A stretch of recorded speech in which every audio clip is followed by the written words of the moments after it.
ಪ್ರೀತಿಯುಳ್ಳ ಪರಲೋಕದಲ್ಲಿರುವ ನಮ್ಮ ತಂದೆಯೇ, ಈ ಒಂದು ಮಹೋನ್ನತವಾದ ದಿನವನ್ನು ಕೊಟ್ಟಿಕ್ಕಾಗಿ ನಿಮಗೆ ಸ್ತೋತ್ರ ಅಪ್ಪ. ಈ ಒಂದು ಉತ್ತಮವಾದ ದಿನದಲ್ಲಿ ನಿಮ್ಮ ಜ್ಞಾನವನ್ನು ಹಂತ ಹಂತವಾಗಿ ಕಲಿಯಲಿಕ್ಕೆ ನಿಮ್ಮ ಮಕ್ಕಳು ಕಾತುರದಿಂದ ಇದ್ದಾರೆ ಅಪ್ಪ. ಆ ಹಂತ ಹಂತವಾಗಿ ಪರೀಕ್ಷೆಗೆ ಸಂಬಂಧಪಟ್ಟಂಥ ಅಂಶಗಳನ್ನು ಹಾಗೂ ನಮ್ಮ ಜೀವನಕ್ಕೆ ಬೇಕಾದ ಅಂಶಗಳನ್ನು ನಾವು ಆಲೋಚನೆ ಮಾಡ್ತಿರ್ಬೇಕಾದ್ರೆ ಹೇಳ್ತಿರುವಂತಹ ನನಗೂ ಪರಿಶುದ್ಧಾತ್ಮರ ಸಹಾಯವನ್ನು, ಕೇಳ್ತಿರುವಂತಹ ನಿನ್ನ ಮಕ್ಕಳಿಗೂ ವಿವೇಕವನ್ನು, ಸಾತ್ವಿಕತೆಯನ್ನು ದಯಪಾಲಿಸಿ. ನನ್ನ ಪ್ರಾರ್ಥನೆಯನ್ನು ಯೇಸು ಕ್ರಿಸ್ತರ ನಾಮದಲ್ಲಿ ಸಮರ್ಪಿಸಿ ಬೇಡಿಕೊಳ್ಳುತ್ತಿದ್ದೇನೆ, ಪರಲೋಕದಲ್ಲಿರುವ ನಮ್ಮ ತಂದೆಯೇ, ಆಮೆನ್. ಪ್ರಿಯರಾದ ದೇವಜನರೇ, ಮೊಟ್ಟ ಮೊದಲನೇದಾಗಿ ಇವತ್ತು ರಾಮು ಅಣ್ಣನವರು ಮೊಟ್ಟ ಮೊದಲನೇ ಕ್ಲಾಸ್ ತಗೊಳ್ಳೋದೇ ಇರೋದಕ್ಕೆ ಕಾರಣ ಸೇವಾ ಕಾರ್ಯಕ್ರಮದ ನಿಮಿತ್ತವಾಗಿ ರಾತ್ರಿ ತಡವಾಗಿ ಬಂದದ್ದರಿಂದ ಮೊದಲ 2 ಕ್ಲಾಸ್ಗಳನ್ನು ತಗೊಳ್ಳಿಕ್ಕೆ ನನಗೆ ಬಾಧ್ಯತೆ ಕೊಟ್ಟಿದ್ದಾರೆ. ಸೊ ಅದಕ್ಕೆ ಈ 2 ಕ್ಲಾಸ್ಗಳಾದ ನಂತರ ರಾಮು ಅಣ್ಣನವರು ನಿಮ್ಮ ಮುಂದೆ ಖಂಡಿತವಾಗಲು ಬಂದು ಮಾತಾಡ್ತಾರೆ. ಈಗ ಇವತ್ತು ಮೊದಲನೇ ಅಂಶವಾಗಿ ನಾವು ಆಲೋಚನೆ ಮಾಡಲಿಕ್ಕೆ ಹೊರಟಿರುವಂಥ ಅಂಶದ ಹೆಸರು ಕ್ರೈಸ್ತರು ವಿಗ್ರಹಗಳಿಗೆ ಅರ್ಪಿಸಿರುವ ಆಹಾರಗಳನ್ನು ಸೇವಿಸಬಹುದಾ? ಮತ್ತೊಮ್ಮೆ ಹೇಳ್ತಿದ್ದೀನಿ ಪ್ರಿಯರೇ, ಅಂಶದ ಹೆಸರು ವಿಗ್ರಹಗಳಿಗೆ ಸೇವಿಸಿದ ಆಹಾರಗಳನ್ನು ಸೇವಿಸಬಹುದಾ? ಮೊಟ್ಟ ಮೊದಲನೇದಾಗಿ ಪ್ರಿಯರೇ, 1-2 ನಿಮಿಷಗಳ ಕಾಲ ಈ ಅಂಶವನ್ನು ಡಿಪ್ಲೊಮೊ ಇನ್ ಬೈಬಲ್ ಥಿಯಾಲಜಿ 2ನೇ ವರ್ಷದಲ್ಲಿ ಇಡಲಿಕ್ಕೆ ಕಾರಣ ಏನು ಅಂತ ಹೇಳಿ ಆಲೋಚನೆ ಮಾಡಿ ನೋಡಿದಾಗ, ಕ್ರೈಸ್ತರಲ್ಲಿ ಹಲವಾರು ಜನ ಹೈಂದವ ಸಹೋದರರು ಅಥವಾ ಹಿಂದೂಗಳು ಯಾವುದೋ ಒಂದು ಹಬ್ಬವನ್ನು ಮಾಡಿ ತಮ್ಮ ಮನೆಗೆ ಊಟಕ್ಕೆ ಆಹ್ವಾನ ನೀಡಿದಾಗ, ಅಥವಾ ಇನ್ನೊಬ್ಬರು ಇತರ ಧರ್ಮದವರು ಇರ್ತಾರಲ್ವ ಪ್ರಿಯರೇ, ಇಸ್ಲಾಂ ಸಹೋದರರಾಗಿರ್ಬೋದು ಅಥವಾ ಹಿಂದೂಗಳು ನೈವೇದ್ಯ ಮಾಡಿದಂಥ ಆಹಾರ ಪದಾರ್ಥಗಳಾಗಿರ್ಬೋದು, ಪೂಜೆಗೆ ಸಮರ್ಪಿಸಿದ ಆಹಾರ ಪದಾರ್ಥಗಳಾಗಿರ್ಬೋದು, ಅಥವಾ ಅವರ ಮನೆಯಲ್ಲಿ ಯಾವುದೇ ಒಂದು ಆಹಾರ ಪದಾರ್ಥಗಳನ್ನು ಸೇವಿಸೋದಕ್ಕೋಸ್ಕರ ನಮ್ಮನ್ನು ಅಂದರೆ ಕ್ರೈಸ್ತರನ್ನು ಕರೆದ್ರೆ ಹಲವಾರು ಜನ ಕ್ರೈಸ್ತರು ಹೇಳುವ ಮಾತೇನು ಗೊತ್ತಾ? ಸತ್ಯವೇದದಲ್ಲಿ ದೇವರು ನಮಗೇನು ಹೇಳಿದ್ದಾರೆ ಗೊತ್ತಾ? ವಿಗ್ರಹಗಳಿಗೆ ಸಮರ್ಪಿಸಿರುವಂತಹದ್ದು ಅಥವಾ ಪೂಜೆ ಮಾಡಿರುವಂತಹ ಆಹಾರ ಪದಾರ್ಥಗಳನ್ನು ನಾವು ತಿನ್ನಬಾರದು. ಅವರು ಪ್ರೀತಿಯಿಂದ ತಮ್ಮ ಮನೆಗೆ ಆಹಾರಕ್ಕೋಸ್ಕರ ಆಹ್ವಾನಿಸಿರ್ತಾರೆ ಪ್ರಿಯರೇ. ಹೋದಾಗ ನಮ್ಮ ಉತ್ತರ ಯಾವ ರೀತಿ ಇರುತ್ತೆ ಗೊತ್ತಾ? ಸ್ವಲ್ಪ ಜನ ಕ್ರೈಸ್ತರ ಉತ್ತರ, ಅವರು ಪ್ರೀತಿಯಿಂದ ಆಹ್ವಾನಿಸಿರ್ತಾರೆ, ಆದರೆ ಇವರ ಉತ್ತರ ಅವರ ಮನಸ್ಸನ್ನು ನೋಯಿಸುವಂತಹದ್ದಾಗಿರುತ್ತೆ. ಯಾರೋ ಒಬ್ರು ಮನೆಗೆ ಊಟಕ್ಕೆ ಕರೆದಿದ್ದಾರೆ ಪ್ರೀತಿಸಿ ಅಂತ ಹೇಳಿದ್ರೆ, ಹೋಗಿ ನಮ್ಮ ಪ್ರೀತಿಯನ್ನು ಅವರಿಗೆ ತೋರಿಸುವಂತಹದ್ದು ನಮ್ಮ ಬಾಧ್ಯತೆ. ಎಲ್ಲರನ್ನೂ ಹೇಳಿದ್ದಾರೆ ಸತ್ಯವೇದದಲ್ಲಿ. ಆದರೆ ನಾವೇನು ಮಾತಾಡ್ತಿದ್ದೀವಿ? ಅವರ ಮನಸ್ಸಿಗೆ ನೋವಾಗುವಂತಹ ಮಾತುಗಳು.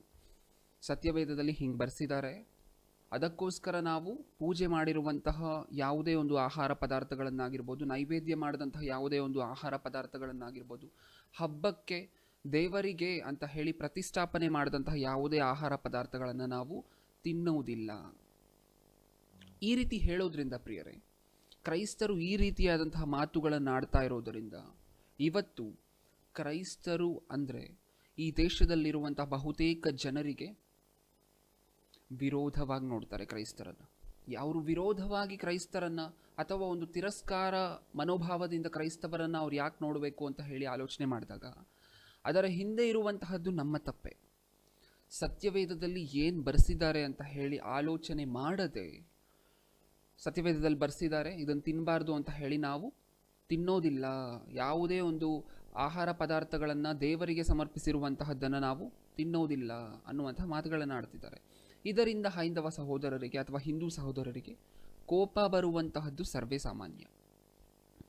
ಸತ್ಯವೇದದಲ್ಲಿ ಒಂದನ್ನು ಬರೆಸಿದ್ರೆ ಮಾಡ್ತಿರುವಂತಹದ್ದು ಇನ್ನೊಂದು, ಮಾತಾಡ್ತಿರುವಂತಹದ್ದು ಇನ್ನೊಂದು.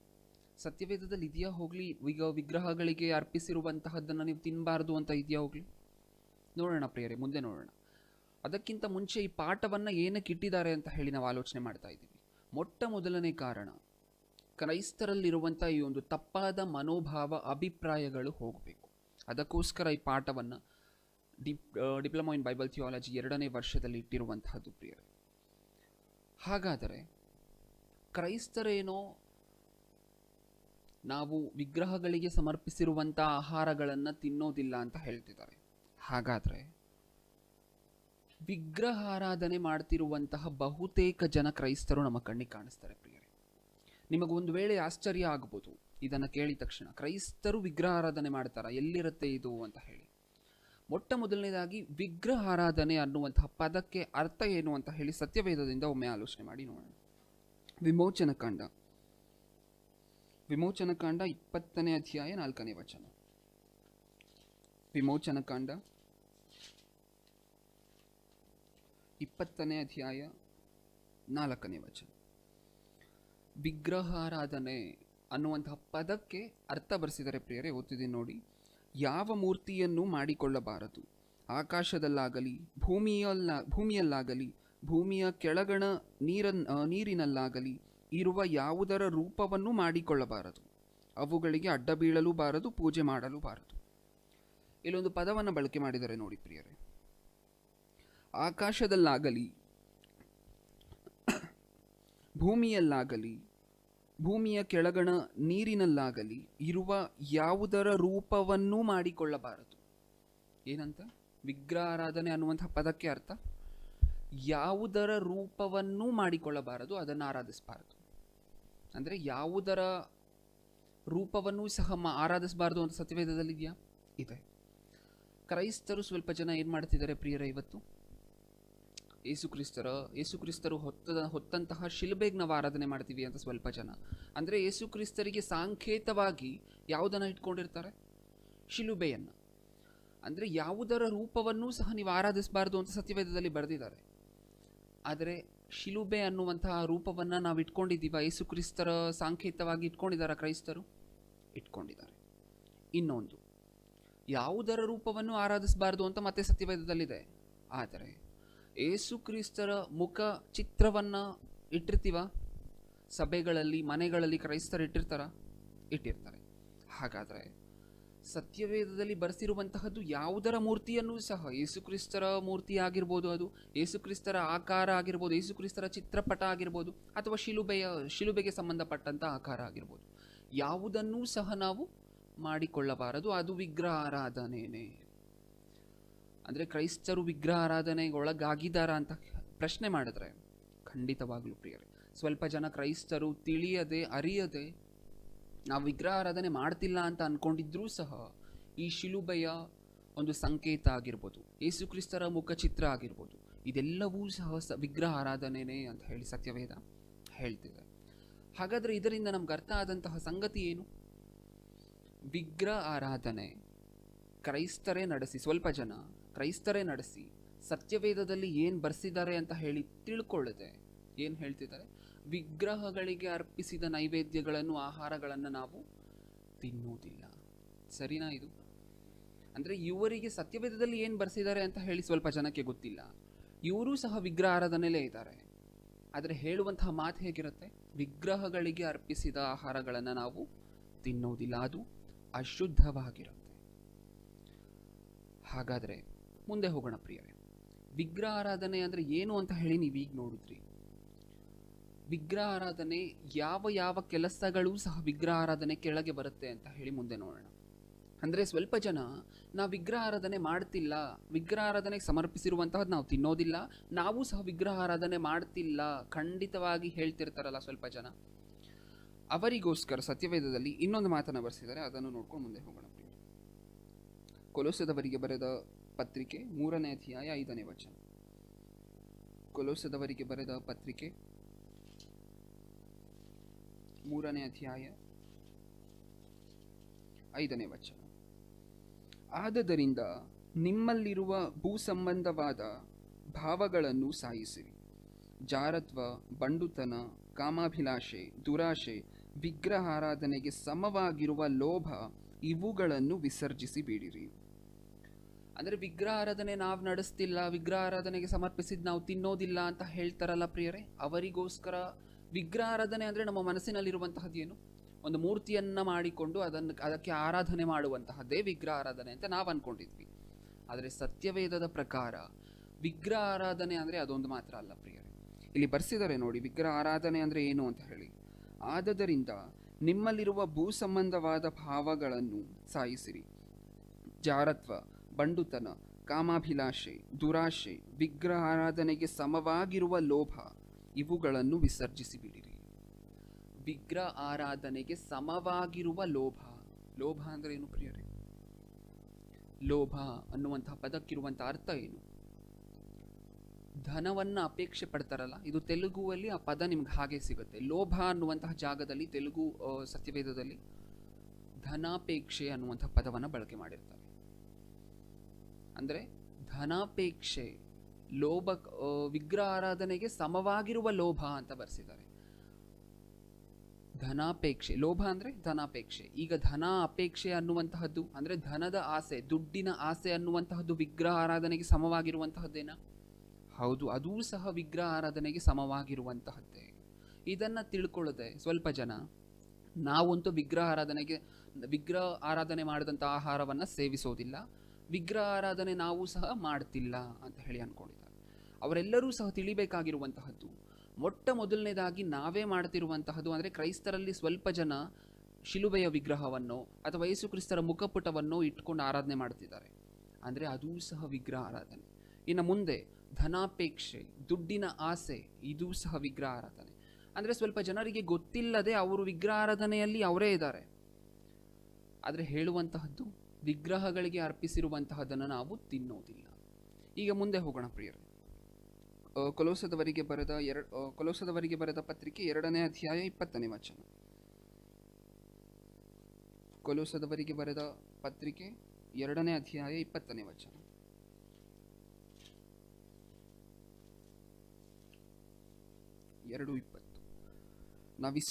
ಇಷ್ಟರವರೆಗೆ ನೋಡಿದ್ದೇನು ಪ್ರಿಯರೇ? ಮೊಟ್ಟ ಮೊದಲನೇದಾಗಿ ವಿಗ್ರಹ ಆರಾಧನೆ ಅನ್ನುವಂತಹ ಪದಕ್ಕೆ ಸತ್ಯವೇದ ಕೊಡುವಂತಹ ಅರ್ಥನೇ ಬೇರೆ.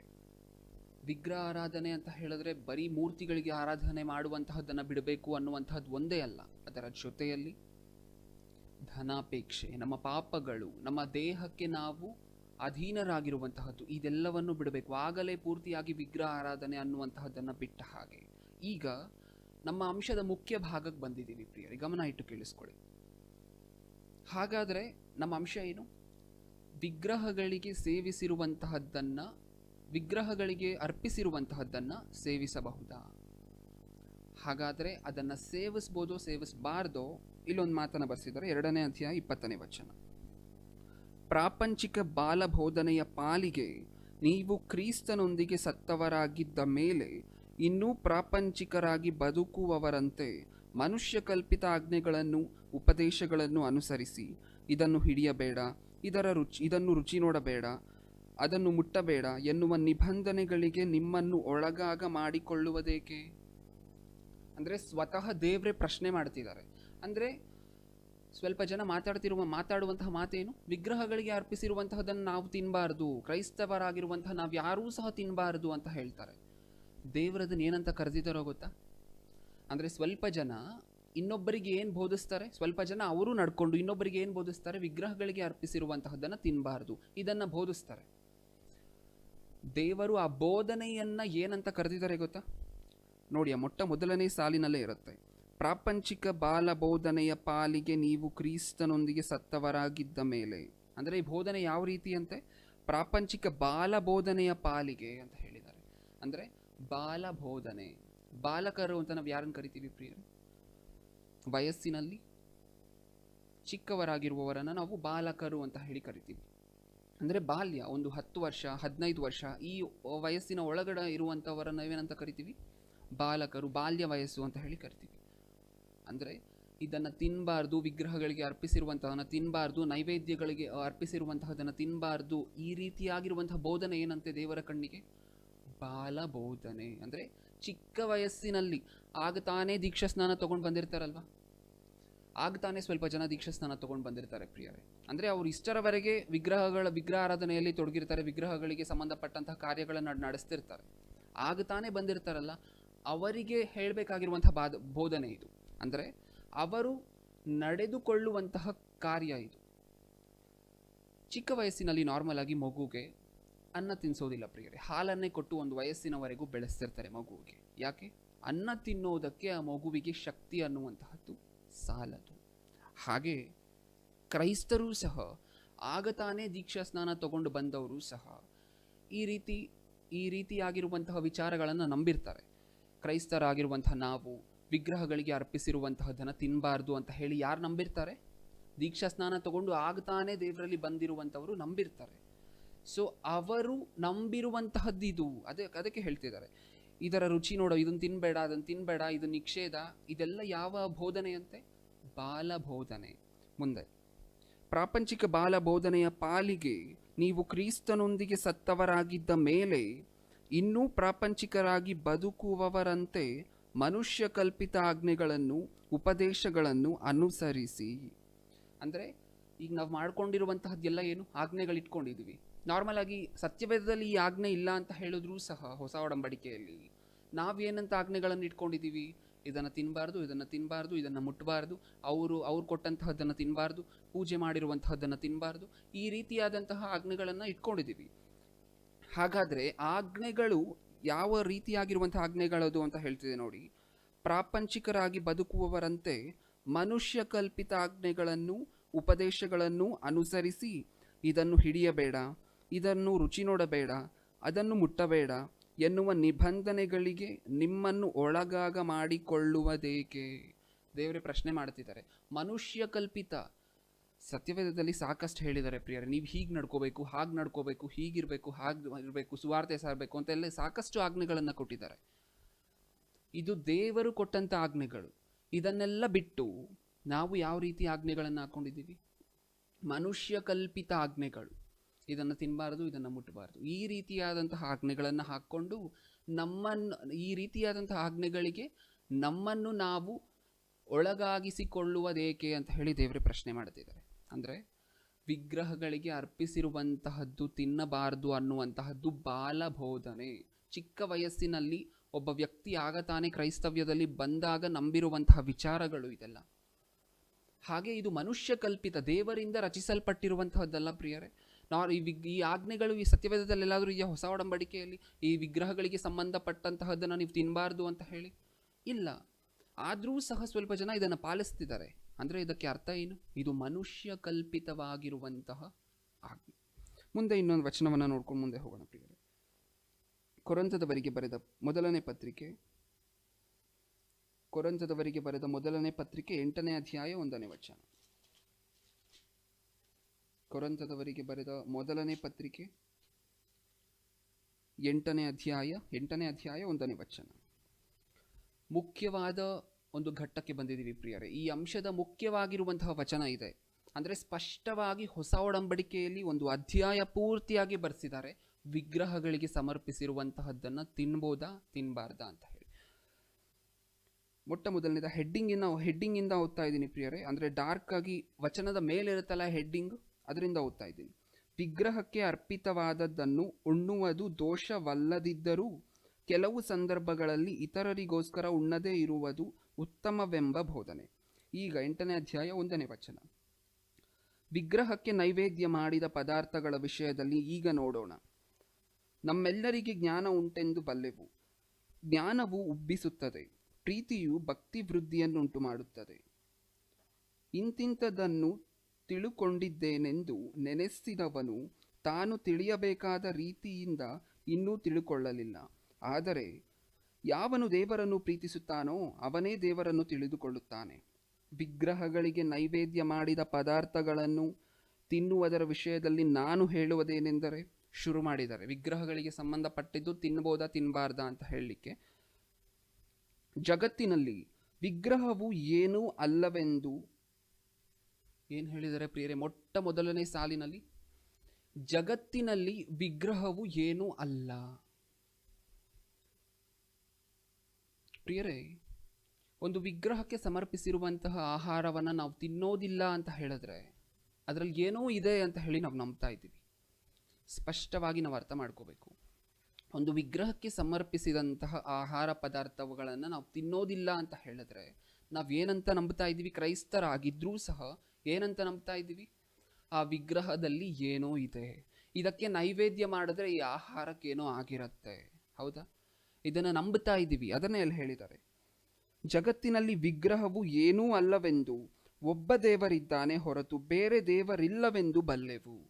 ಅಂದರೆ ಇರುವಂತಹದ್ದು ಒಬ್ಬರೇ ದೇವರ. ಕ್ರೈಸ್ತರೆಲ್ಲರೂ ಸಹ ನಾವು ನಂಬಿದೀವ, ದೇವರು ಒಬ್ಬರೇ ಅಂತ ಹೇಳಿ ನಂಬಿದ್ದೀವಿ. ಹಾಗಾದರೆ ದೇವರು ಒಬ್ಬರೇ, ಶಕ್ತಿ ಸ್ವರೂಪನಾಗಿರುವಂತಹ ದೇವರು ಒಬ್ಬರೇ. ಅಂದರೆ ಶಕ್ತಿ ಇರುವಂತಹದ್ದು ಒಬ್ಬ ದೇವರಲ್ಲೇ ಅಂತ ಹೇಳಿ ಕ್ರೈಸ್ತವರಾದಂತಹ ನಾವು ನಂಬಿದಾಗ ಇನ್ನೊಬ್ಬರು ನೈವೇದ್ಯ ಮಾಡಿದಂಥ ಆಹಾರವನ್ನು ಕೊಟ್ಟರೆ ನಾವು ಯಾಕೆ ತಿನ್ನೋದಿಲ್ಲ? ಒಮ್ಮೆ ಯೋಚನೆ ಮಾಡಿ ನೋಡಿ. ಅಂದರೆ ನಾವು ನಂಬಿರುವಂತಹದ್ದು ಒಬ್ಬ ದೇವರನ್ನೇ, ಶಕ್ತಿ ಇರುವಂತಹದ್ದು ಆ ದೇವರಲ್ಲೇ ಅಂತ ಹೇಳಿ ನಾವು ನಂಬಿದ್ದೀವಿ. ಆದರೆ ಇನ್ನೊಬ್ಬರು ಕೊಟ್ಟಂತಹ ನೈವೇದ್ಯ ಆಹಾರಗಳನ್ನು ಯಾಕೆ ತಿನ್ನೋದಿಲ್ಲ? ಅಂದರೆ ನಾವು ಏನಂತ ನಂಬ್ತಾ ಇದ್ದೀವಿ? ಆ ವಿಗ್ರಹದಲ್ಲೂ ಸಹ ಶಕ್ತಿ ಅನ್ನುವಂತಹದ್ದು ಇದೆ ಅಂತ ಹೇಳಿ ನಂಬ್ತಾ ಇದ್ದೀವಿ, ನಮಗೆ ಗೊತ್ತಿಲ್ಲದೆ ಇದ್ದ ಹಾಗೆ. ಇಲ್ಲ, ಅದನ್ನೇ ಹೇಳಿದ್ದಾರೆ, ದೇವರು ಒಬ್ಬರೇ, ವಿಗ್ರಹದಲ್ಲಿ ಏನೂ ಇಲ್ಲ. ಮುಂದೆ ಏನು ಅಲ್ಲವೆಂದು ಒಬ್ಬ ದೇವರಿದ್ದಾನೆ ಹೊರತು ಬೇರೆ ದೇವರಿಲ್ಲವೆಂದು ಬಲ್ಲೆವು. ಅನೇಕರನ್ನು ದೇವರುಗಳೆಂದು ಕರ್ತರೆಂದು ಪೂಜಿಸುವುದುಂಟು ನಿಜವೇ. ಆಕಾಶದಲ್ಲಿ ಆಗಲಿ ಭೂಮಿಯ ಮೇಲಾಗಲಿ ದೇವರೆನ್ನಿಸಿಕೊಳ್ಳುವವರಿದ್ದಾರೆ. ನಮಗಾದರೋ ಒಬ್ಬನೇ ದೇವರಿದ್ದಾನೆ, ಆತನು ತಂದೆಯೆಂಬಾತನೇ. ಆತನು ಸಮಸ್ತಕ್ಕೂ ಮೂಲ ಕಾರಣನು. ನಾವು ಆತನಿಗಾಗಿ ಹುಟ್ಟಿದೆವು ಮತ್ತು ನಮಗೆ ಒಬ್ಬನೇ ಕರ್ತ, ಆತನು ಯೇಸು ಕ್ರಿಸ್ತನೇ. ಆತನ ಮುಖಾಂತರ ಸಮಸ್ತವೂ ಉಂಟಾಯಿತು, ನಾವು ಆತನ ಮುಖಾಂತರ ಉಂಟಾದೆವು.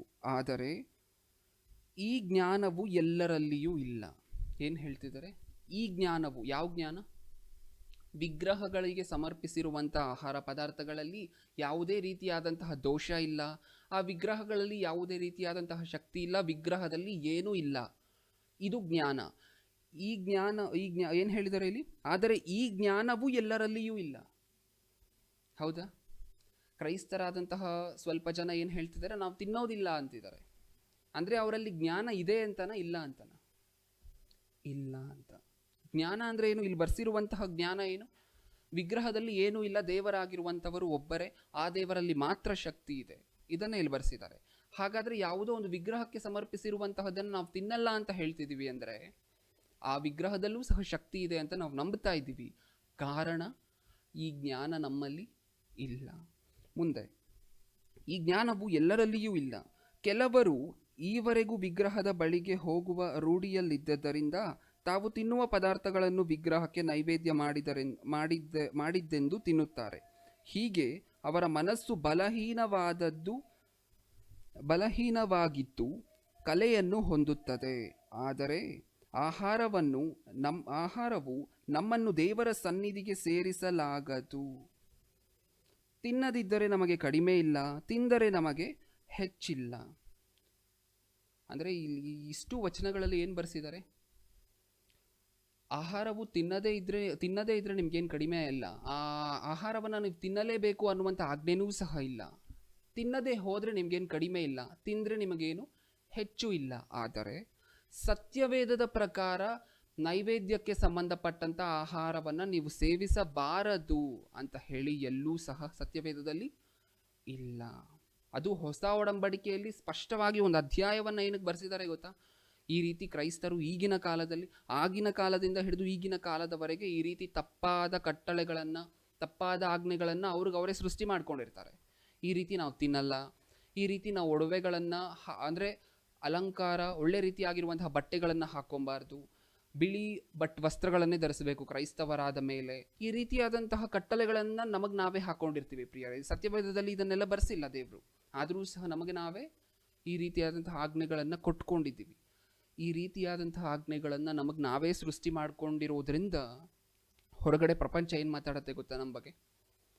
ಯೇಸು ಕ್ರಿಸ್ತರು ಈ ಕ್ರೈಸ್ತವ್ಯ ಸತ್ಯವೇದದಲ್ಲಿರುವಂತಹ ಮಹಾಜ್ಞಾನ ಈ ಪ್ರಪಂಚಕ್ಕೆ ತಿಳಿಯದೆ ಅಡ್ಡಿಯಾಗಿದೆ. ಯಾರಿಂದ ಅಂತ ಹೇಳಿ ಆಲೋಚನೆ ಮಾಡಿದ್ರೆ ಕ್ರೈಸ್ತರು ಅನ್ನಿಸ್ಕೊಂಡಂಥವರಿಂದಾನೆ.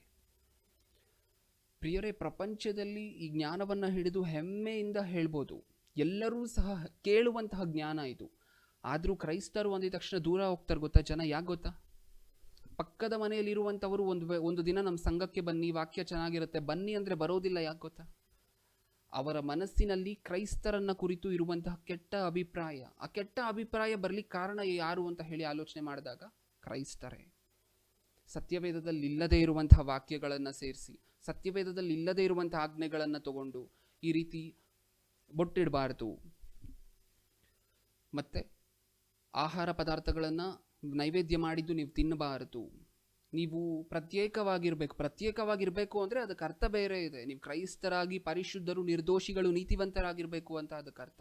ಅದನ್ನೆಲ್ಲ ತಗೊಂಡೋಗಿ ಎಲ್ಲದಕ್ಕೂ ಸೇರಿಸಿ ಅವ್ರು ಮಾಡುವಂತಹದ್ದು ಎಲ್ಲದಕ್ಕೂ ವಿರುದ್ಧವಾಗಿ ಮಾಡ್ತಾ ಬರ್ತಾ ಇದ್ದೀವಿ. ಅಂದರೆ ಭಾರತದ ಸಂಸ್ಕೃತಿಯ ಪ್ರಕಾರ ನೀವು ತಾಳಿಯನ್ನು ಧರಿಸ್ಕೋಬಾರದು. ತಾಳಿಯನ್ನು ಧರಿಸ್ಕೋಬೇಕು ಅಂತ ಭಾರತ ಸಂಸ್ಕೃತಿ ಇದೆ. ಆದರೆ ಕ್ರೈಸ್ತರು ಹೇಳುವಂತಹದ್ದೇನು?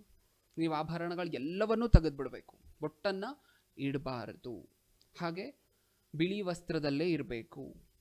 ಮತ್ತು ಈ ಅಂಶಕ್ಕೆ ಸಂಬಂಧಪಟ್ಟಂತೆ ನೈವೇದ್ಯಗಳಿಗೆ ಸಂಬಂಧಪಟ್ಟಂಥ ಆಹಾರಗಳನ್ನು ನೀವು ತಿನ್ನಬಾರ್ದು. ಈ ರೀತಿ ಸತ್ಯವೇದದಲ್ಲಿ ಇಲ್ಲದೆ ಹೋಗಿದ್ರು ಕೆಟ್ಟ ಹೆಸರು ಬರಲಿಕ್ಕೆ ಕಾರಣ ಇದೆ ಪ್ರಿಯರೇ. ನಾವು ನಮ್ಮಷ್ಟಕ್ಕೆ ನಾವು ಸತ್ಯವೇದದಲ್ಲಿ ಬರೆಯದೇ ಇರುವಂತಹ ಆಜ್ಞೆಗಳನ್ನು ಹಾಕೊಂಡಿರುವಂತಹದ್ದೇ. ಇನ್ನೊಂದು ವಚನವನ್ನು ನೋಡೋಣ ಪ್ರಿಯರೇ.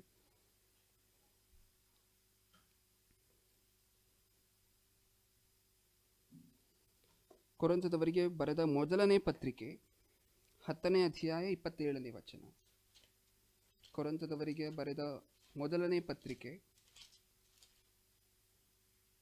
10ನೇ ಅಧ್ಯಾಯ 27ನೇ ವಚನ. 10:27. ಈ ವಚನವನ್ನು ಓದಲಿಕ್ಕೆ ಮುಂಚೆ ನಾವಿಷ್ಟರವರೆಗೆ ನೋಡಿದ್ದು ಮೊಟ್ಟ ಮೊದಲ ಎರಡು ವಚನಗಳಲ್ಲಿ ನಾವು ನೋಡಿದ್ದೇನು? ವಿಗ್ರಹ ಆರಾಧನೆ ಅಂದರೆ ಬರೀ ಮೂರ್ತಿಗಳಿಗೆ ಆರಾಧಿಸುವಂತಹದ್ದು ಮಾತ್ರ ಅಲ್ಲ. ಅದು 2 ವಚನಗಳಲ್ಲಿ ನಮ್ಗೆ ಅರ್ಥ ಆಯಿತು. ಮುಂದೆ ಕೊರಿಂಥದವರಿಗೆ ಬರೆದ ಮೊದಲನೇ ಪತ್ರಿಕೆ 8ನೇ ಅಧ್ಯಾಯವನ್ನು ಓದಿದ್ವಿ ನಾವು. ಅದರಲ್ಲಿ ಏನಿತ್ತು? ಅದಕ್ಕೆ ಈ ಅಂಶಕ್ಕೆ ಸಂಬಂಧಪಟ್ಟಂಥ ಪೂರ್ತಿ ವಿವರಣೆ ಇದೆ. ವಿಗ್ರಹ ಆರಾಧನೆಗೆ ಸಂಬಂಧಪಟ್ಟಂತೆ ವಿಗ್ರಹಗಳಿಗೆ ಸಮರ್ಪಿಸಿದ ಆಹಾರಗಳನ್ನು ನೀವು ತಿನ್ನಬಹುದು. ಈಗ ತಾನೇ ನಾವು ನೋಡ್ಕೊಂಬಂದ್ವಿ. ಅಂದರೆ ವಿಗ್ರಹಗಳಲ್ಲಿ ಯಾವುದೇ ರೀತಿಯಾದಂತಹದ್ದು ಶಕ್ತಿ ಅನ್ನುವಂತಹದ್ದು ಇರೋದಿಲ್ಲ. ವಿಗ್ರಹಗಳಲ್ಲಿ ಏನೂ ಇರೋದಿಲ್ಲ. ದೇವರು ಅನ್ನುವಂತಹವರು ಒಬ್ಬರೇ. ಅಂದರೆ ವಿಗ್ರಹಗಳಲ್ಲಿ ಏನೂ ಇರೋದಿಲ್ಲ. ಅದಕ್ಕೆ ಸಮರ್ಪಿಸಿದ ಆಹಾರಗಳನ್ನು ನೀವು ಸೇವಿಸಬಹುದು. ಹಾಗೂ ಈ ವಿಗ್ರಹಗಳಿಗೆ ಸಂಬಂಧಪಟ್ಟಂಥ ಆಹಾರವನ್ನು ತಿನ್ನಬಾರ್ದು, ನೀವು ಅದನ್ನು ಮುಟ್ಟಬಾರ್ದು, ಈ ರೀತಿಯಾದಂಥ ಆಜ್ಞೆಗಳೆಲ್ಲವೂ ಸಹ ಮನುಷ್ಯ ಕಲ್ಪಿತವಾಗಿರುವಂತಹದ್ದು. ಅಂದರೆ ಇಷ್ಟರವರೆಗೂ ನಮಗೆ ತಿಳಿದಿರುವಂತಹ ಸಂಗತಿ ಏನು? ವಿಗ್ರಹಗಳಿಗೆ ಸಮರ್ಪಿಸಿದ ಆಹಾರಗಳನ್ನು, ನೈವೇದ್ಯ ಮಾಡಿದಂಥ ಆಹಾರಗಳನ್ನು, ಪೂಜೆ ಮಾಡಿದಂಥ ಆಹಾರವನ್ನು ತಿನ್ನೋದಕ್ಕೆ ಯಾವುದೇ ರೀತಿಯಾದಂತಹ ಅಡ್ಡಿಯೂ ಸಹ ಸತ್ಯವೇದ ಹೇಳಿಲ್ಲ. ತಿನ್ನಬಹುದು. ಆದರೆ ಇದಕ್ಕೆ ಎಕ್ಸೆಪ್ಷನ್ ಇದೆ ಪ್ರಿಯರೇ. ಅಂದರೆ ಕೆಲವು ಸಂದರ್ಭಗಳಲ್ಲಿ ನೀವು ಇದನ್ನು ತಿನ್ನಬಾರ್ದು. ಮತ್ತೊಮ್ಮೆ ಹೇಳ್ತಿದ್ದೀನಿ, ವಿಗ್ರಹಗಳಿಗೆ ಸಂಬಂಧಪಟ್ಟಂಥ ಆಹಾರವನ್ನು ನೀವು ಸಂದೇಹವಿಲ್ಲದೆ ತಿನ್ನಬಹುದು. ಆದರೆ ಕೆಲವು ಸಂದರ್ಭಗಳಲ್ಲಿ ಇದನ್ನು ತಿನ್ನಬಾರ್ದು. ಯಾವುದು ಆ ಸಂದರ್ಭ ಅಂತ ಹೇಳಿ ನಾವು ಆಲೋಚನೆ ಮಾಡಿ ನೋಡಿದಾಗ 10ನೇ ಅಧ್ಯಾಯ 27ನೇ ವಚನ.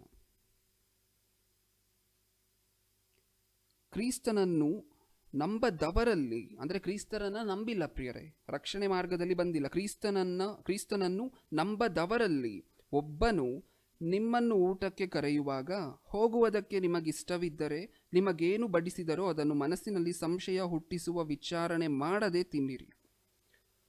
ಮನಸ್ಸಿನಲ್ಲಿ ಸಂಶಯ ಪಡದೆ ತಿನ್ನಬಹುದು. ಮುಂದೆ, ಆದರೆ ಒಬ್ಬನು ನಿಮಗೆ ಇದು ವಿಗ್ರಹಾಲಯದಲ್ಲಿ ಬಲಿ ಕೊಟ್ಟದ್ದು ಎಂದು ಹೇಳಿದರೆ ಈ ಸಂಗತಿಯನ್ನು ತಿಳಿದವನ ನಿಮಿತ್ತವಾಗಿಯೂ ಮನಸ್ಸಿನಲ್ಲಿ ಸಂಶಯ ಸ್ಥಳ ಕೊಡಬಾರದೆಂಬ ಕಾರಣದಿಂದಲೂ ತಿನ್ನಬೇಡಿರಿ.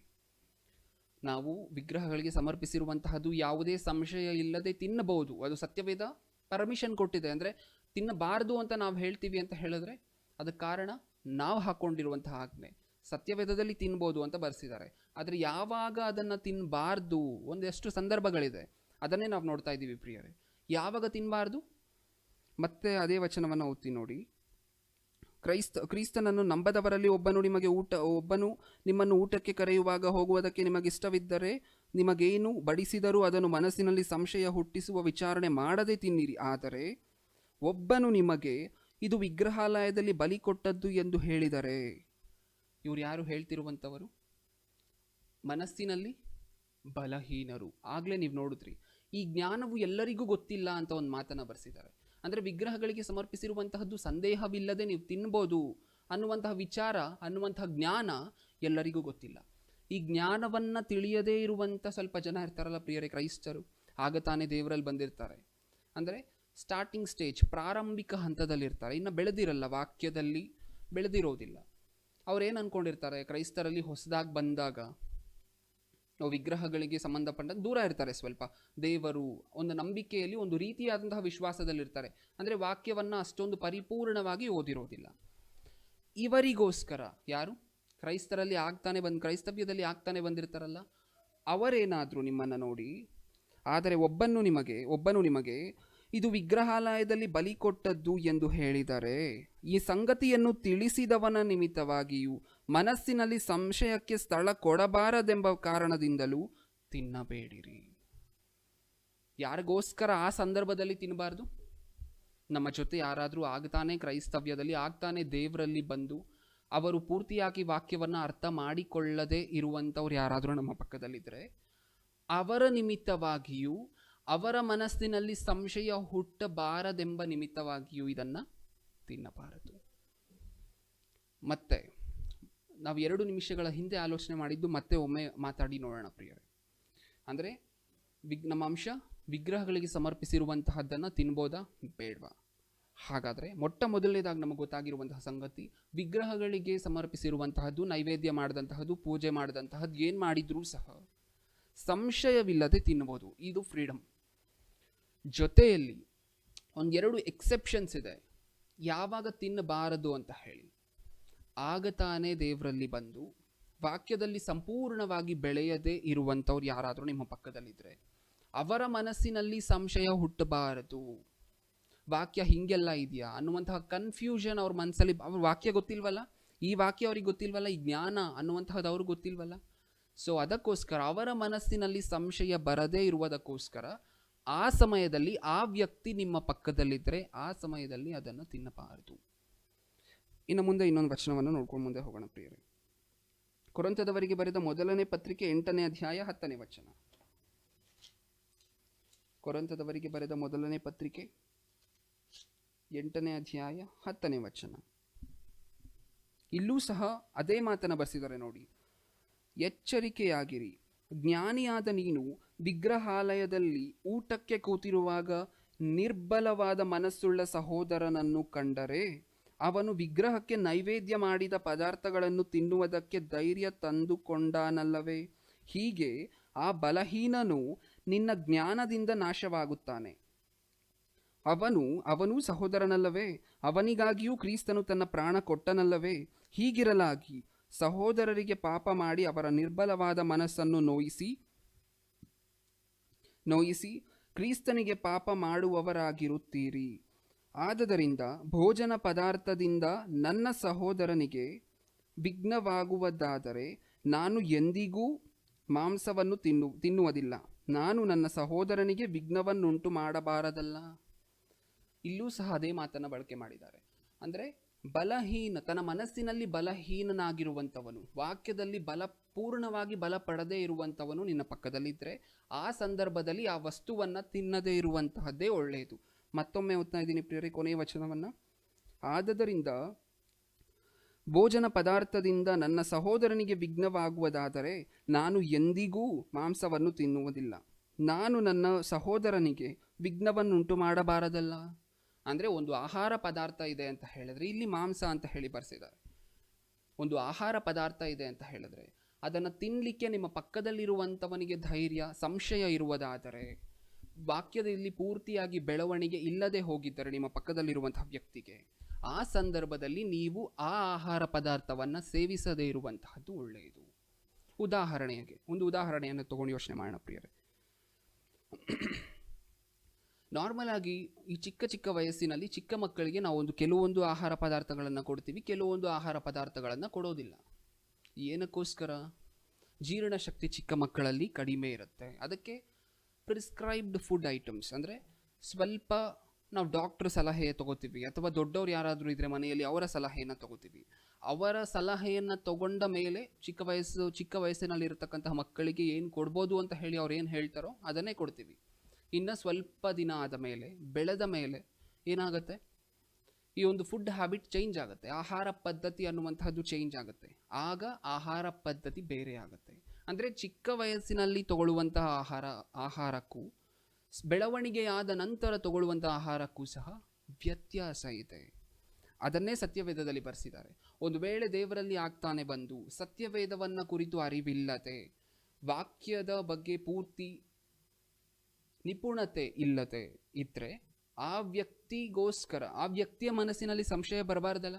ಅದಕ್ಕೋಸ್ಕರ ಆ ವ್ಯಕ್ತಿಯ ಮುಂದೆ ನೀವು ವಿಗ್ರಹಗಳಿಗೆ ಸಮರ್ಪಿಸಿದ ಆಹಾರವನ್ನು ತಿನ್ನಬಾರದು. ಇದನ್ನು ಬಿಟ್ಟು ವಿಗ್ರಹಗಳಿಗೆ ಅರ್ಪಿಸಿರಲಿ, ನೈವೇದ್ಯಗಳನ್ನೇ ಮಾಡಿರಲಿ, ಪೂಜೆಯನ್ನೇ ಮಾಡಿರಲಿ, ಆಹಾರ ಪದಾರ್ಥಗಳನ್ನು ಸಂಶಯ ಇಲ್ಲದೆ ನೀವು ತಿನ್ನಬಹುದು. ಇನ್ನೊಂದು ವಚನವನ್ನು ನೋಡೋಣ ಪ್ರಿಯರೇ. ಕೊರಿಂಥದವರಿಗೆ ಬರೆದ ಮೊದಲನೇ ಪತ್ರಿಕೆ 9ನೇ ಅಧ್ಯಾಯ 22ನೇ ವಚನ. ಕೊರಿಂಥದವರಿಗೆ ಬರೆದ ಮೊದಲನೇ ಪತ್ರಿಕೆ 9ನೇ ಅಧ್ಯಾಯ 22ನೇ ವಚನ.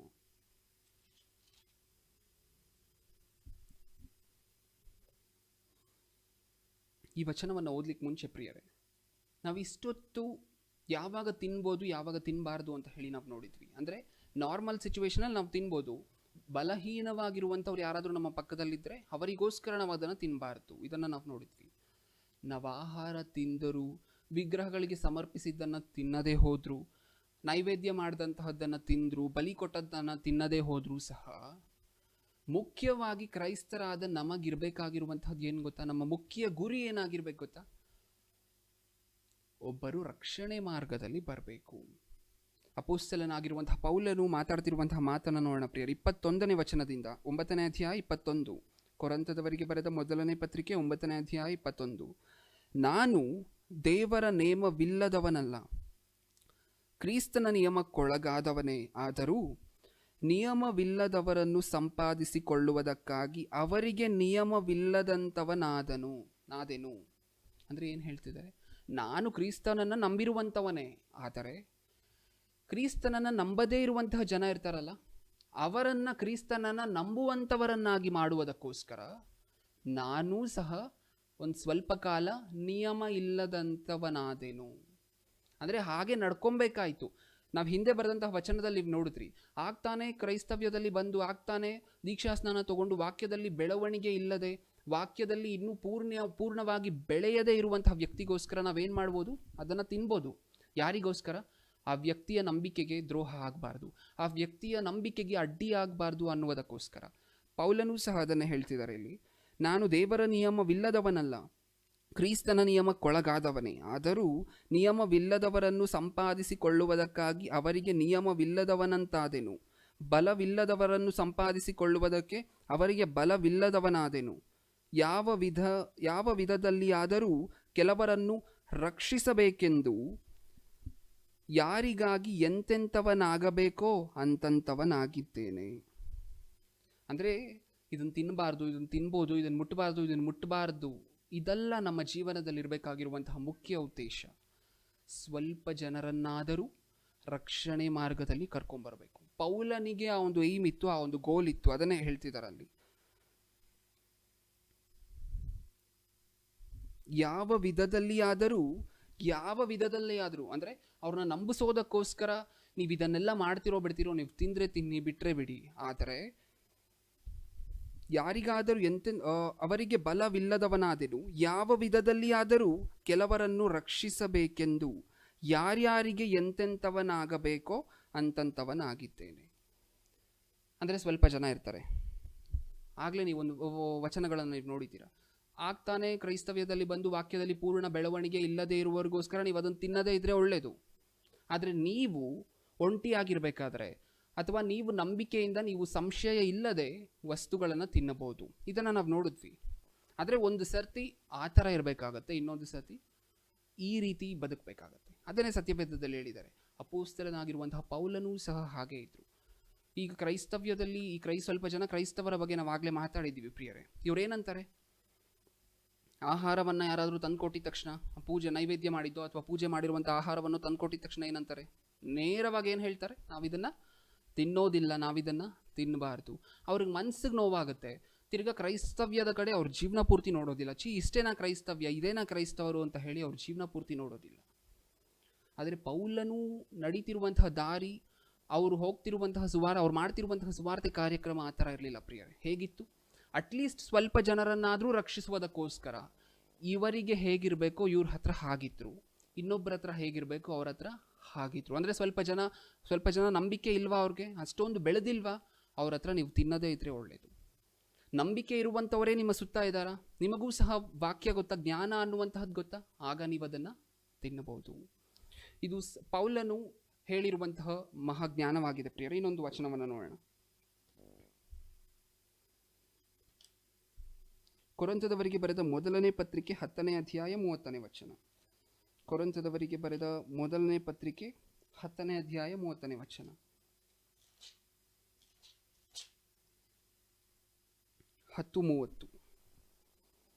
ಆದರೆ ಈಗ ತಾನೇ ನಾವು ನೋಡಿದ್ವಿ, ನಾವು ಏನೇ ಮಾಡಿದ್ರು ನಮ್ಮ ಜೀವನದಲ್ಲಿ ಯಾರ ಮಹಿಮೆಗಾಗಿ ಆಗಿರ್ಬೇಕದು, ದೇವರ ಮಹಿಮೆಗೋಸ್ಕರ.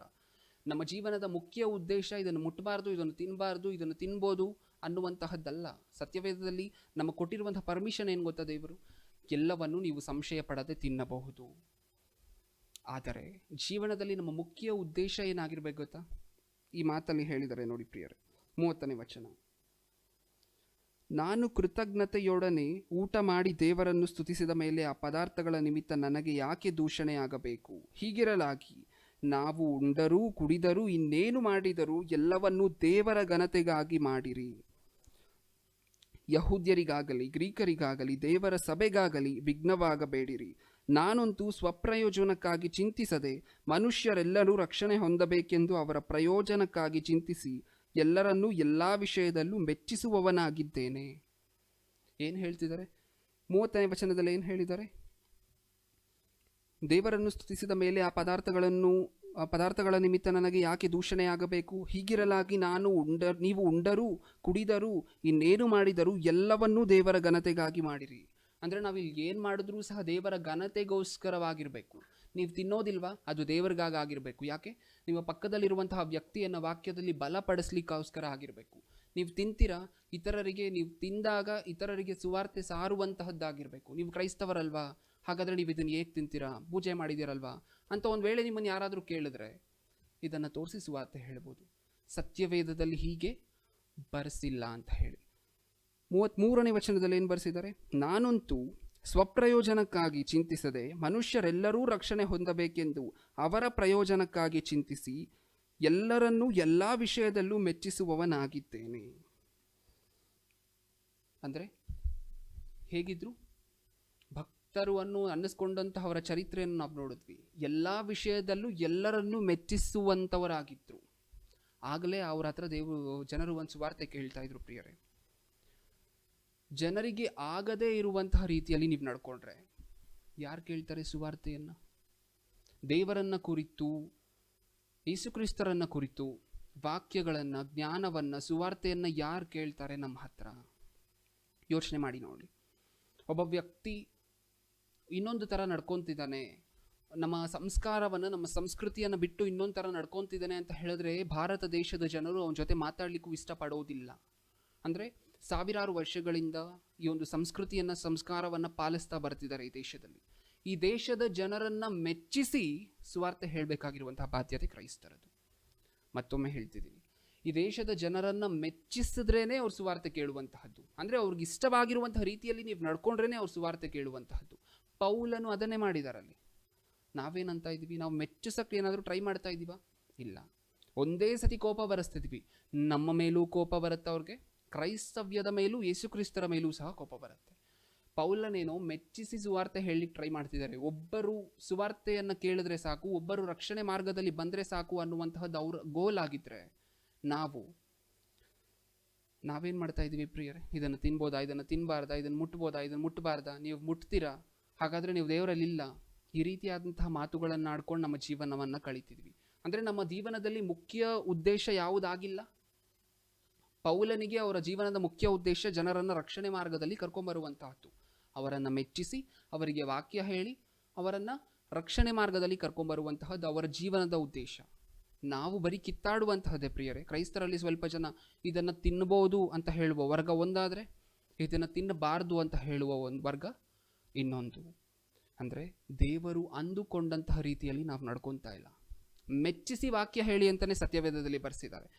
ಮೊಟ್ಟ ಮೊದಲು ಅವರ ಸಂಸ್ಕಾರಕ್ಕೆ, ಅವರ ಸಂಸ್ಕೃತಿಗೆ ಅಡ್ಡಿಯಾಗದಂತೆ ನೀವು ನಡ್ಕೊಳ್ಳಿ, ಆಗ ಅವ್ರು ನಿಮ್ಮನ್ನು ಮೆಚ್ಕೋತಾರೆ, ನಿಮ್ಮ ವಾಕ್ಯಗಳನ್ನು ಆಗ ಅವ್ರು ಕೇಳ್ತಾರೆ ಅಂತ ಸತ್ಯವೇದ ಹೇಳ್ಕೊಟ್ರೆ, ನಾವು ಮೊಟ್ಟ ಮೊದಲನೇದಾಗಿ ನಾವು ತಿನ್ನೋದಿಲ್ಲ. ವಿಗ್ರಹಗಳೆಲ್ಲ ಏನು, ದುರಾತ್ಮಗಳು ಅನ್ನುವಂತಹ ಪದದಿಂದ ಶುರು ಮಾಡ್ತೀವಿ ಸುವಾರ್ತೆಯನ್ನು.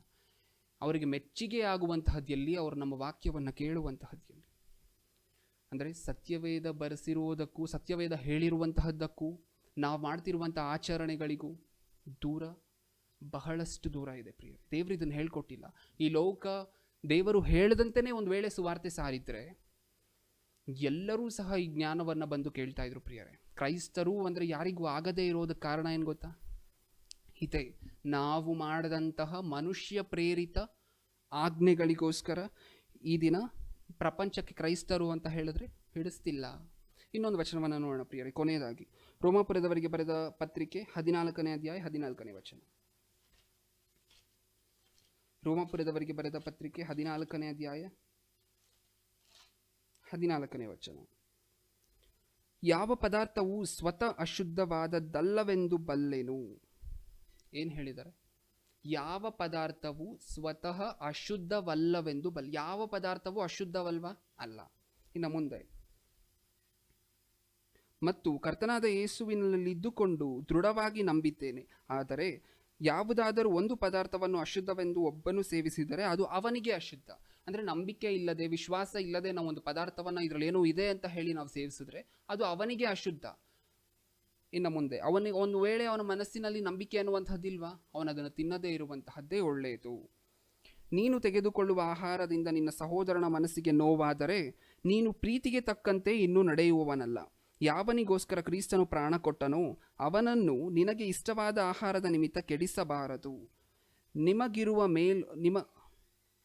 ನಿಮಗಿರುವ ಮೇಲು ದೂಷಣೆಗೆ ಆಸ್ಪದವಾಗಬಾರದು. ಯಾಕೆಂದರೆ ತಿನ್ನುವುದು ಕುಡಿಯುವುದು ದೇವರ ರಾಜ್ಯವಲ್ಲ, ನೀತಿಯು ಸಮಾಧಾನವು ಪವಿತ್ರಾತ್ಮನಿಂದುಂಟಾಗುವ ಆನಂದವೂ ಆಗಿದೆ. ತಿನ್ನುವಂತಹದ್ದು, ಕುಡಿಯುವಂತಹದ್ದು ದೇವರ ರಾಜ್ಯ ಅಲ್ಲ. ಒಂದು ವೇಳೆ ನಿಮ್ಮ ಸಹೋದರನಿಗೆ ಸಹಾಯ ಆಗಬೇಕಾ, ಅವನ ನಂಬಿಕೆಯಲ್ಲಿ ಕುಗ್ಗಿದ್ದಾನ, ಸಂಪೂರ್ಣವಾಗಿ ವಾಕ್ಯದಲ್ಲಿ ಬೆಳೆದಿಲ್ವಾ, ತಿನ್ನದೇ ಇದ್ರೆ ಒಳ್ಳೆಯದು. ಹಾಗೆ ಸತ್ಯವೇದದಲ್ಲಿ ಎಲ್ಲೂ ಸಹ ತಿನ್ನಬಾರ್ದು ಅಂತ ಬರ್ಸಿಲ್ಲ. ನೀವು ಒಂಟಿಯಾಗಿದ್ದೀರಾ, ನಿಮ್ಮ ಸುತ್ತ ವಿಶ್ವಾಸಿಗಳಿದ್ದಾರ, ಜ್ಞಾನ ಗೊತ್ತಿರುವಂಥ ವ್ಯಕ್ತಿಗಳಿದ್ದಾರ, ಆಗ ನೀವು ಅದನ್ನು ತಿನ್ನಬಹುದು. ಅಂದರೆ ಈ ಅಂಶಕ್ಕೆ ಸಂಬಂಧಪಟ್ಟಂತಹ ಮುಖ್ಯವಾದ ಎರಡು ವಿಚಾರಗಳನ್ನು ನಾವು ಆಲೋಚನೆ ಮಾಡಿದ್ದೀವಿ. ಮೊಟ್ಟ ಮೊದಲನೇದು, ನಮಗೆ ಸಂದೇಹವಿಲ್ಲದಿದ್ದರೆ, ವಾಕ್ಯ ಗೊತ್ತಿದ್ರೆ, ಈ ಜ್ಞಾನ ಅನ್ನುವಂತಹದ್ದು ನಾವಿಷ್ಟೊತ್ತು ನೋಡಿರುವಂತಹ ಜ್ಞಾನ ಅನ್ನುವಂತಹದ್ದು ನಮಗೆ ಗೊತ್ತಿದ್ರೆ, ಸಂದೇಹವಿಲ್ಲದೆ, ಸಂಶಯ ಪಡದೆ ಅದನ್ನು ತಿನ್ನಬಹುದು. ಆದರೆ ನಮ್ಮ ಪಕ್ಕದಲ್ಲಿ ಆಗತಾನೆ ಕ್ರೈಸ್ತವ್ಯದಲ್ಲಿ ಕಾಲಿಟ್ಟು, ಆಗತಾನೆ ದೀಕ್ಷಾಸ್ನಾನ ಮಾಡಿಸಿಕೊಂಡು, ಪೂರ್ತಿಯಾಗಿ ವಾಕ್ಯದ ಅವಗಾಹನೆ ಅನ್ನುವಂತಹದ್ದು ಇಲ್ಲದೆ ಇರುವಂತಹ ವ್ಯಕ್ತಿ ಯಾರಾದರೂ ಇದ್ದರೆ ಅವರ ಮನಸ್ಸನ್ನು ಕುಗ್ಗಿಸಬಾರದು. ಅದಕ್ಕೋಸ್ಕರ ಆ ಆಹಾರವನ್ನು ಆ ಸಮಯದಲ್ಲಿ ತಿನ್ನದೇ ಇರುವಂತಹದ್ದು ಒಳ್ಳೆಯದು. ಇನ್ನೇನು ಪ್ರಿಯರೇ, ಮುಗಿಸ್ಕೊಳ್ಳೋಣ. ಅದಕ್ಕಿಂತ ಮುಂಚೆ ಒಂದು 3 ಉದಾಹರಣೆಗಳನ್ನು ನೋಡ್ಕೊಂಡು ಮುಗಿಸ್ಕೊಳ್ಳೋಣ. ಮೊದಲಿಗೆ ಕ್ರೈಸ್ತರು ಬಳಕೆ ಮಾಡುವಂತಹ ಮಾತನ್ನು ನಾವು ಇಷ್ಟೊತ್ತು ನೋಡಿದ್ದೀವಿ. ಇದನ್ನು ನಾವು ತಿನ್ನಲ್ಲ, ಅದನ್ನು ನಾವು ಮುಟ್ಟೋದಿಲ್ಲ. ಈ ವಿಗ್ರಹಗಳಿಗೆ ಸಂಬಂಧಪಟ್ಟಂಥ, ಈ ವಿಗ್ರಹಗಳಿಗೆ ನೈವೇದ್ಯ ಮಾಡಿದಂತಹ, ಬಲಿ ಕೊಟ್ಟಂತಹ, ಪೂಜೆ ಮಾಡಿದಂತಹ ಈ ವಸ್ತುಗಳನ್ನು ನಾವು ತಿನ್ನೋದಿಲ್ಲ ಅಂತ ಹೇಳ್ತಾರೆ. ಪ್ರಿಯರೇ, ನಮಗೆ ಗೊತ್ತಿಲ್ಲದೆ, ನಮ್ಮ ಅರಿವು ಇಲ್ಲದೆ ವಿಗ್ರಹಗಳಿಗೆ ಸಮರ್ಪಿಸಿರುವಂತಹದ್ದು, ಪೂಜೆ ನಡೆಸಿರುವಂತಹ ಪದಾರ್ಥಗಳನ್ನೇ ನಾವು ದಿನನಿತ್ಯ, ಪ್ರತಿನಿತ್ಯ, ಪ್ರತಿ ಹೊತ್ತಿನ ಆಹಾರದಲ್ಲೂ ಸೇವಿಸ್ತಿದ್ದೀವಿ. ಹೇಗೆ ಅಂದರೆ,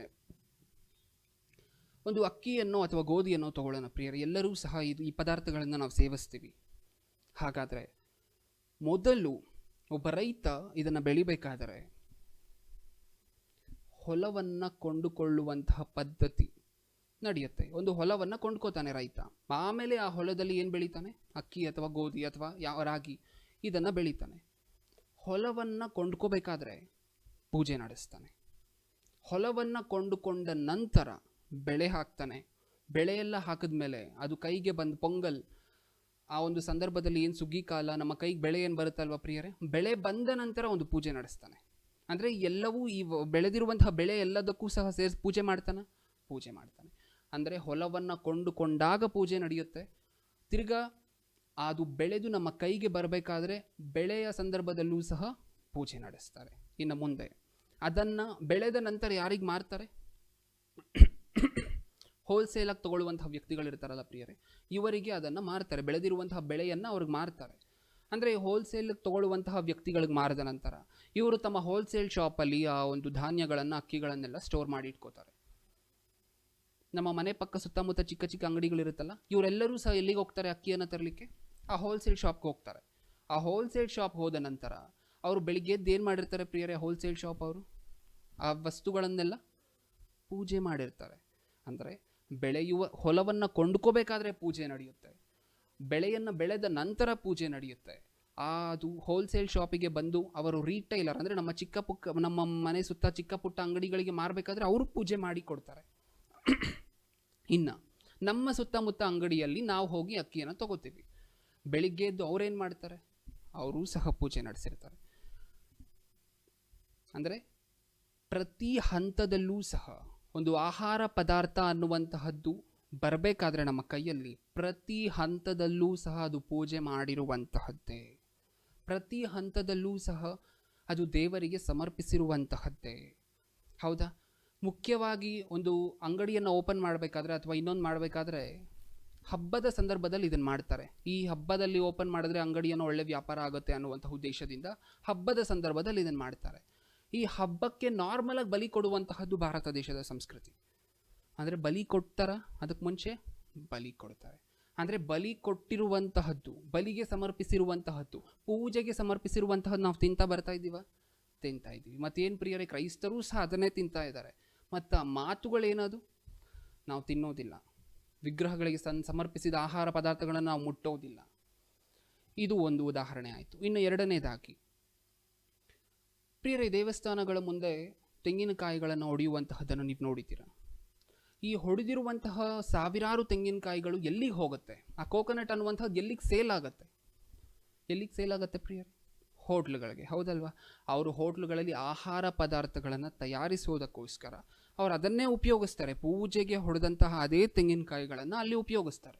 ಅಂದರೆ ಕ್ರೈಸ್ತರು ಯಾರೂ ಸಹ ಹೋಟ್ಲಿಗೆ ಹೋಗಿ ಊಟ ಮಾಡೋದಿಲ್ಲ, ಮಾಡ್ತಾರೆ. ಹಾಗಾದರೆ ಆಹಾರ ಪದಾರ್ಥಗಳು ಇದು ನೈವೇದ್ಯಕ್ಕೆ ಸಮರ್ಪಿಸಿಲ್ವಾ ಅಂತ ನಮಗೆ ಗೊತ್ತಾಗುತ್ತಾ? ತಿನ್ನೋವಾಗ ಹೋಗ್ಲಿ ಗೊತ್ತಾಗೋದಿಲ್ಲ. ಅಂದರೆ ನಮಗೆ ಗೊತ್ತಿಲ್ಲದೆ ಇರೋ ಹಾಗೆ ಎರಡನೇ ಉದಾಹರಣೆಯಲ್ಲೂ ಸಹ ನಾವು ವಿಗ್ರಹಗಳಿಗೆ ಸಮರ್ಪಿಸಿರುವಂತಹದ್ದನ್ನು ತಿಂತಾ ಇದ್ದೀವಿ. ಇನ್ನು ಮೂರನೇದಾಗಿ, ಇದು ಹೈಂದವ ಸಹೋದರ ಹಿಂದೂ ಸಹೋದರರ ವಿಷಯ. ಆದರೆ ಮೂರನೇದಾಗಿ ಇಸ್ಲಾಂ ಸಹೋದರರ ವಿಷಯಕ್ಕೆ ಬರೋಣ ಪ್ರಿಯರೇ. ನಾರ್ಮಲ್ ಆಗಿ ನಾನ್ ವೆಜ್ ಅನ್ನುವಂತಹ ಶಾಪ್ ಇಡುವಂತಹದ್ದು ಇಸ್ಲಾಂ ಸಹೋದರರೇ. ನಾರ್ಮಲ್ ಆಗಿ, ಬಹುತೇಕವಾಗಿ ಇವರೇನು ಮಾಡ್ತಾರೆ? ಕಡಿಯುವ ಮುನ್ನ ಒಂದು ಹೆಸರನ್ನು ಉಪಯೋಗಿಸ್ತಾರೆ, ಹಲಾಲ್ ಮಾಡುವಂತಹ ಅಥವಾ ಬಿಸ್ಮಿಲ್ಲಾ ಮಾಡುವಂತಹದ್ದು, ಇದನ್ನೆಲ್ಲ ಮಾಡ್ತಾರೆ. ಅಂದರೆ ಆ ಆಹಾರ ಪದಾರ್ಥಗಳನ್ನೂ ಸಹ ನಾವು ಸೇವಿಸ್ತಿದ್ದೀವಿ. ದೇವಸ್ಥಾನದ ಮುಂದೆ ಹೊಡೆಯುವಂತಹ ತೆಂಗಿನಕಾಯಿಗಳನ್ನು ನಾವು ಸೇವಿಸ್ತಿದ್ದೀವಿ. ಅಂದರೆ ಅದು ಪೂಜೆಗೆ ಸಮರ್ಪಿಸಿದ್ದೆ. ಹಾಗೆ ಒಂದು ಹೊಲವನ್ನು ಕೊಂಡುಕೊಂಡಂತಹ ಸ್ಥಳದಿಂದ ಹಿಡಿದು ನಮ್ಮ ಕೈಗೆ ಬರುವಂತಹ ಅಕ್ಕಿ, ರಾಗಿ ಎಲ್ಲವೂ ಸಹ ಪೂಜೆಯಾಗಿರುವಂತಹದ್ದೇ. ಅದನ್ನೂ ಸಹ ನಾವು ಸೇವಿಸ್ತಿದ್ದೀವಿ. ಮೂರನೇದಾಗಿ, ಇಸ್ಲಾಂ ಸಹೋದರರು ನಾರ್ಮಲ್ ಆಗಿ ನಮಗೆ ತಯಾರಿಸಿ ಕೊಡುವಂತಹ ನಾನ್ ವೆಜ್, ಅಂದರೆ ನಮಗೆ ಸ್ಪಷ್ಟ ಮಾಡಿ ನಮಗೆ ಶುಚಿ ಮಾಡಿ ಕೊಡುವಂತಹ ನಾನ್ ವೆಜ್, ಇದಕ್ಕೂ ಸಹ ಒಂದು ರೀತಿಯಾದಂದಿರುವಂತಹ ಪೂಜೆ ಅನ್ನುವಂತಹದ್ದು ಆಗಿದೆ. ಈ ಮೂರನ್ನೂ ಸಹ ನಾವು ಸೇವಿಸ್ತಿದ್ದೀವಿ. ಇದರಲ್ಲಿ ಕ್ರೈಸ್ತರು ಇದ್ದಾರಾ ಇಲ್ವಾ? ಇದ್ದಾರೆ. ಅಂದರೆ ಮಾತಾಡುವಂತಹ ಮಾತುಗಳು ಹೇಗಿರುತ್ತೆ? ನಾವು ಮುಟ್ಟೋದಿಲ್ಲ, ನಾವು ತಿನ್ನೋದಿಲ್ಲ, ನೈವೇದ್ಯ ಮಾಡಿದ್ರೆ ನಾವು ಅದನ್ನು ಮುಟ್ಟೋದಿಲ್ಲ, ಪೂಜೆಗೆ ಸಮರ್ಪಿಸಿದ್ದನ್ನು ನಾವು ತಿನ್ನೋದಿಲ್ಲ. ಸತ್ಯವೇದದಲ್ಲಿ ಬರೆಸಿರುವಂತಹ ವಿಚಾರಗಳು ಇಷ್ಟರವರೆಗೆ ನೀವು ನೋಡಿದ್ದೀರಾ. ಸೊ ಈ ಪಾಠದಿಂದ ನಾವು ಕಲಿಬೇಕಾಗಿರುವಂತಹದ್ದು, ವಿಗ್ರಹಕ್ಕೆ ಸಮರ್ಪಿಸಿರುವಂತಹ ಆಹಾರಗಳಲ್ಲಿ ಎಲ್ಲವನ್ನೂ ಸಹ ಸಂಶಯ ಇಲ್ಲದೆ ತಿನ್ನಬಾರದು. ಆದರೆ ಕೆಲವೊಂದು ಸಂದರ್ಭಗಳಲ್ಲಿ ವಿಶ್ವಾಸದಲ್ಲಿ ಬಲಹೀನವಾಗಿರುವಂತಹ ವ್ಯಕ್ತಿ ಅಥವಾ ವಾಕ್ಯ ಸಂಪೂರ್ಣವಾಗಿ ತಿಳ್ಕೊಳ್ಳದೇ ಇರುವಂತಹ ವ್ಯಕ್ತಿ ಯಾರಾದರೂ ನಿಮ್ಮ ಪಕ್ಕದಲ್ಲಿದ್ದರೆ, ಅವರ ವಿಶ್ವಾಸಕ್ಕೆ ಕುಂದು ಬರದೇ ಇರುವ ಹಾಗೆ, ಅವರ ವಿಶ್ವಾಸಕ್ಕೆ ಅಡ್ಡಿಯಾಗದೇ ಇರೋ ಹಾಗೆ ಆ ಸಂದರ್ಭದಲ್ಲಿ ಆಹಾರವನ್ನು ತಿನ್ನದೇ ಇರುವಂತಹದ್ದು ಸೂಕ್ತ. ಅಂದರೆ ಎಲ್ಲ ಆಹಾರವನ್ನು ನಾವು ತಿನ್ಬೋದಾ? ವಿಗ್ರಹಕ್ಕೆ ಸಮರ್ಪಿಸಿದ್ರೂ ತಿನ್ಬೋದು, ಬಲಿ ಕೊಟ್ಟಿದ್ರು ತಿನ್ಬೋದು, ಎಲ್ಲ ಆಹಾರಗಳನ್ನು ಸಂಶಯ ಪಡದೆ ತಿನ್ನಬಹುದು, ಯಾಕೆಂದರೆ ಎಲ್ಲವೂ ಸಹ ದೇವರ ಸೃಷ್ಟಿ. ಕಣ್ಮುಚ್ಚಿ ಪ್ರಿಯರೇ, ಪ್ರಾರ್ಥನೆ ಮಾಡಿ ಮುಗಿಸ್ಕೊಳ್ಳೋಣ. ಪ್ರೀತಿಯುಳ್ಳ ಪರಲೋಕದಲ್ಲಿರುವ ನಮ್ಮ ತಂದೆಗೆ, ಹೌದು ತಂದೆ, ನೀವು ಹೇಳಿರುವಂತಹ ಜ್ಞಾನದಲ್ಲಿ ಯಾವ ಲೋಪವಿಲ್ಲದಿದ್ದರೂ ಸಹ ನಿಮ್ಮ ಮಕ್ಕಳಾಗಿರುವಂತಹ ನಾವು ಕಲ್ಪಿಸಿರುವಂತಹ ಕಟ್ಟಳೆಗಳನ್ನು ಹಾಕಿಕೊಂಡು, ನಾವು ಕಲ್ಪಿಸಿರುವಂತಹ ಆಜ್ಞೆಗಳನ್ನು ಹಾಕ್ಕೊಂಡು ಈ ಜನರಿಗೆ ದೂರವಾಗ್ತಿದ್ದೀವಿ ಪ್ರಿಯರೇ. ಅಪ್ಪ, ನೀವು ಹೇಳ್ಕೊಟ್ಟಿದ್ದು ಈ ಜನರನ್ನು ಮೆಚ್ಚಿಸಿ ಇವರಿಗೆ ವಾಕ್ಯ ಹೇಳಲಿಕ್ಕೆ, ಆದರೆ ನಾವು ಈ ಜನರಿಂದ ದೂಷಣೆ ಹೊಂದುತ್ತಾ ಇದ್ದೀವಿ. ಅದಕ್ಕೋಸ್ಕರ ಅವರು ನಮ್ಮ ವಾಕ್ಯಗಳನ್ನು ಕೇಳ್ತಿಲ್ಲ ತಂದೆ. ಅದನ್ನು ಮಾರ್ಪಡಿಸಿ ಈ ಲೋಕಕ್ಕೆ ನೀವು ಬರೆಸಿರುವ ಹಾಗೆ ನಾವು ಈ ಲೋಕಕ್ಕೆ ಸುವಾರ್ತೆ ಹೇಳುವಂತಹ ಮಕ್ಕಳನ್ನಾಗಿ ನಮ್ಮನ್ನು ಮಾರ್ಪಡಿಸಿ ಆ ಜ್ಞಾನವನ್ನು ನಮಗೆ ದಯಪಾಲಿಸಿ. ನನ್ನ ಪ್ರಾರ್ಥನೆಯನ್ನು ಯೇಸು ಕ್ರಿಸ್ತರ ನಾಮದಲ್ಲಿ ಸಮರ್ಪಿಸಿ ಬೇಡಿಕೊಳ್ಳುತ್ತಿದ್ದೇನೆ. ಪರಲೋಕದಲ್ಲಿರುವ ನಮ್ಮ